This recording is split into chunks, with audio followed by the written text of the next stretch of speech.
So here's an example of idealism. People sometimes talk about equality like it's a very favorable idea. Well, there is diversity. The reality is there is diversity. Alaska doesn't have the same amount of fossil fuels as Arizona, and Alaska doesn't have the same climate as Arizona. There's diversity. There's contrast. There's not equality. Get over it.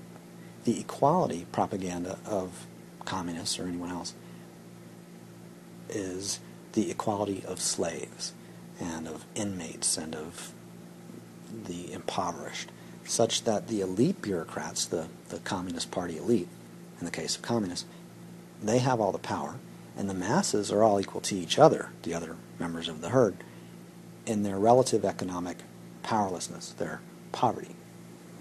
So equality as an ideal is attractive to some people at some times, predictably.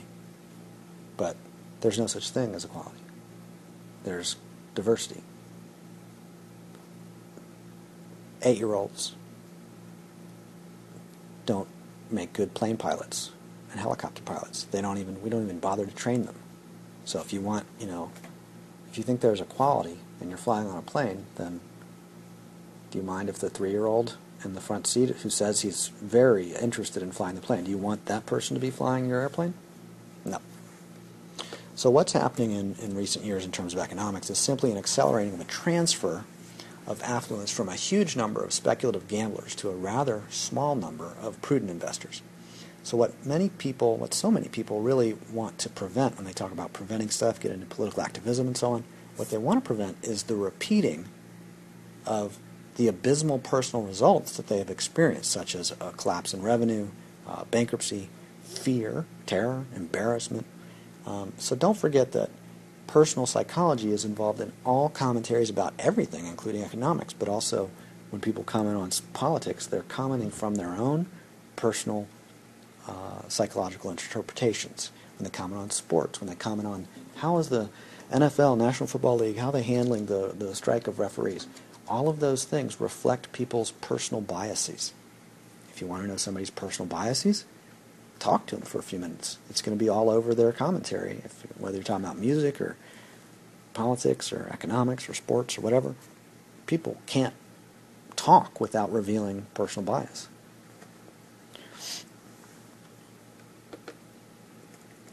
And if they talk about personal bias, that also says something about them in their intellectual development.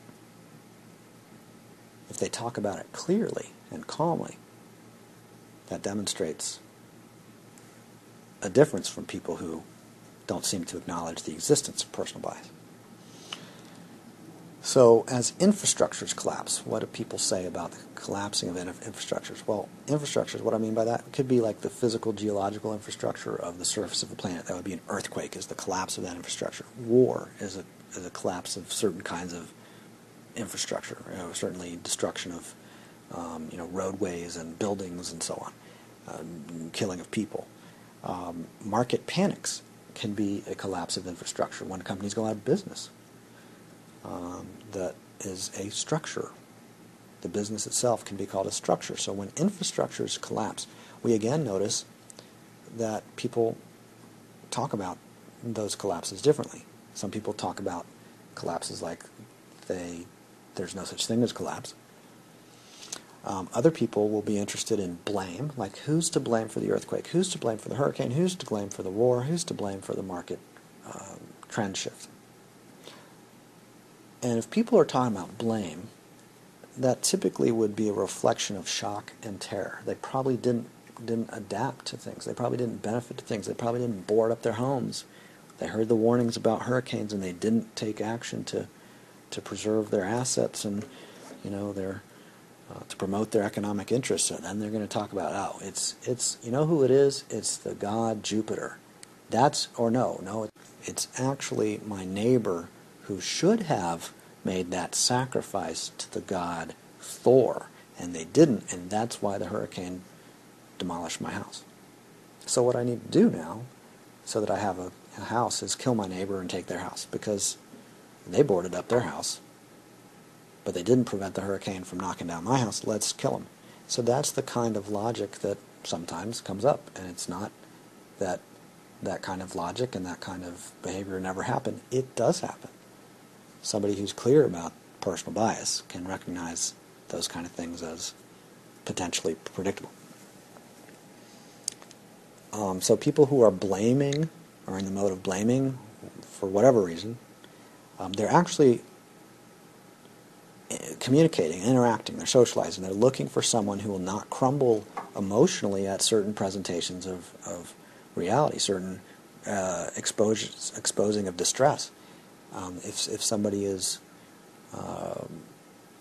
venting out ridicule and aggression, that's socializing. That's a form of socializing. It's chatting. Or it could be, it's like chatting is a form of socializing. So is complaining. So is ridiculing. Now, ridiculing can lead, if people are not kind of solid and stable, then people who are ridiculed may,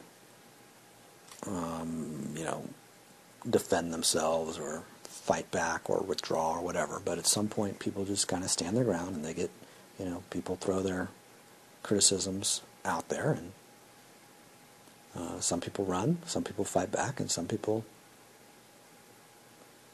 keep on about what they're doing.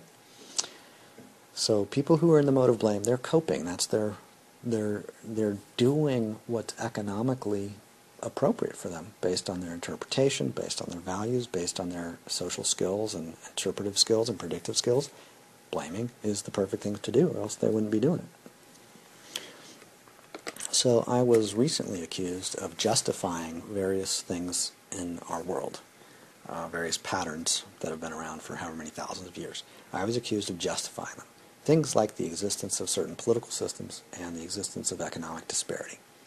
So I'm going to defend myself here, but I'm very clear that it's not important.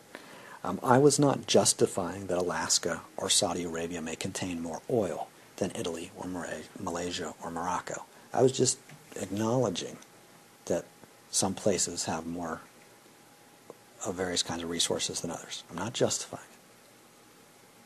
I'm not justifying that Arizona's climate and temperature are different than Alaska. I'm just noticing it.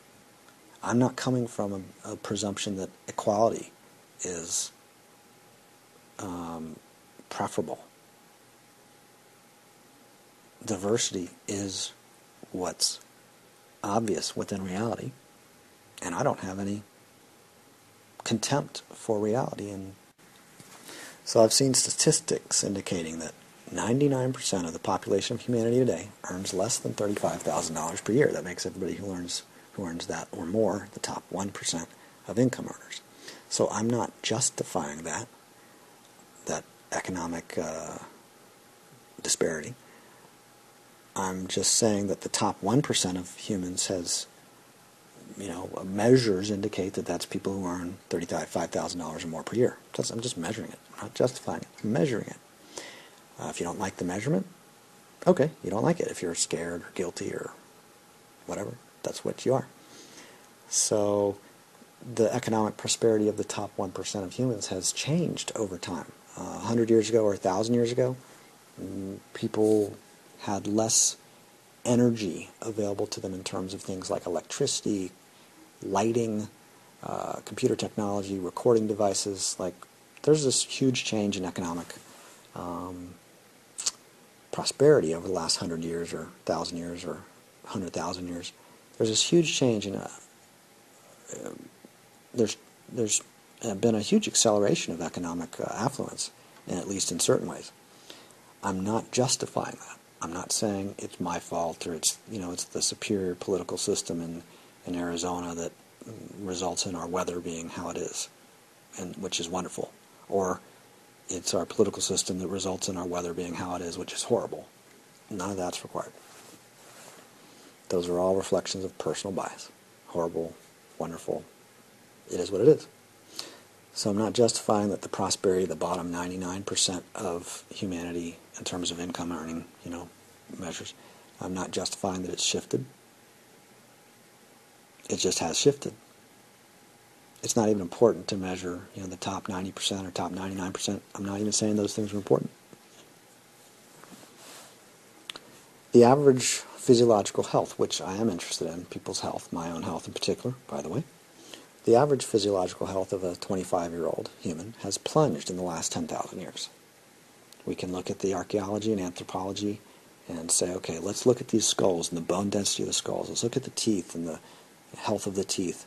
Are there a bunch of partial fallen out teeth with cavities, spaces of not even having enough minerals to sustain a full tooth? Are the jaws thick and wide, enough room for wisdom teeth, the very back molars to come in the puberty years? Well, in the vast majority of civilized humans, there's not enough health, not enough nutrition, not enough physical development for the jaw to be wide enough to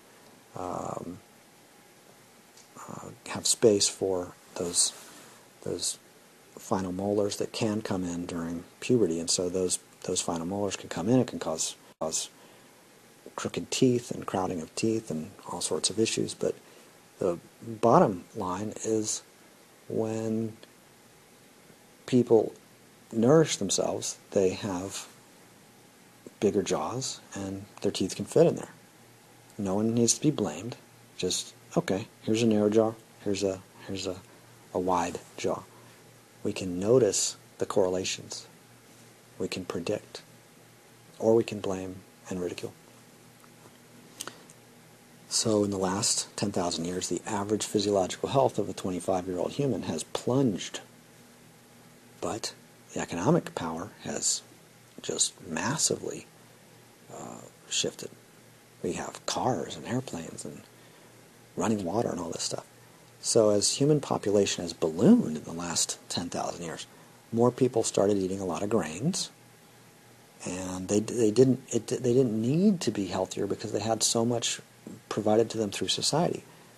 So they kind of traded physiological health for economic power, and that can shift. There can be like a return towards, in an individual's life or in a whole culture or whole geographic area, people may shift away from a focus on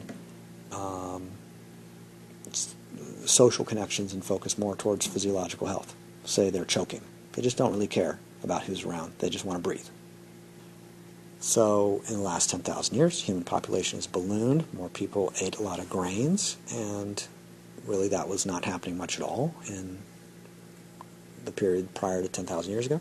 So as people eat a lot of grains, they have the natural effects of that, suffering from physiological neuropsychiatric issues that correspond to eating a lot of grains, such as the biochemical patterns that I'm going to call relatively unfavorable: stress, anxiety, distress, paranoia, hysteria, neurosis, the self-stimulating distress of agonizing. That's what modern people do a lot. Children, adults, elderly, we have the biochemical structures that produce the behavior of agonizing, as well as ridicule and blame and all that stuff. So that's very common amongst certain populations. Contrasting populations aren't as likely to do those things, to display those behaviors. And some of those behaviors, that agonizing, could be promoted by religions, by public schools, by media programming. Media says, oh, be hysterical, and focus on the particular issue of the politics of taxes, or the politics of abortion, or the politics of healthcare, whatever it may be. So media focus attention on conflicts and issues and problems, and that's what their job and function is. So I'm not condemning them, I'm not justifying them, I'm just noticing the pattern. So I'm referencing agonizing as a behavior. Why would I do that? Because it's useful to think of agonizing as a behavior that someone can simply stop doing anytime by noticing the pattern of agonizing and then doing absolutely anything else, or even nothing at all. Nothing at all? How do you do that? You already are. Breathing's happening. Are you agonizing when you're just breathing? When you're sleeping, are you agonizing? Do you have to stop agonizing? No, just don't keep doing it, and then you're already, it's like, how do you stop, thinking of pink elephants? Just don't. You don't have to avoid thinking of pink elephants. That's thinking of pink elephants. So, reality doesn't need fixing. Or at least that's one perspective. The planet is much more resilient than humanity. In the case of the Black Death of Europe, huge population collapses resulted in a big decline. Obviously there's a big decline of population. There's all the infrastructure and resources and technology was already there. So there's suddenly a huge increase in the survivors' wealth because the population plunges. So what did that lead to? Greatly diminished population, same amount of resources. It's a boom. It's an economic boom. It leads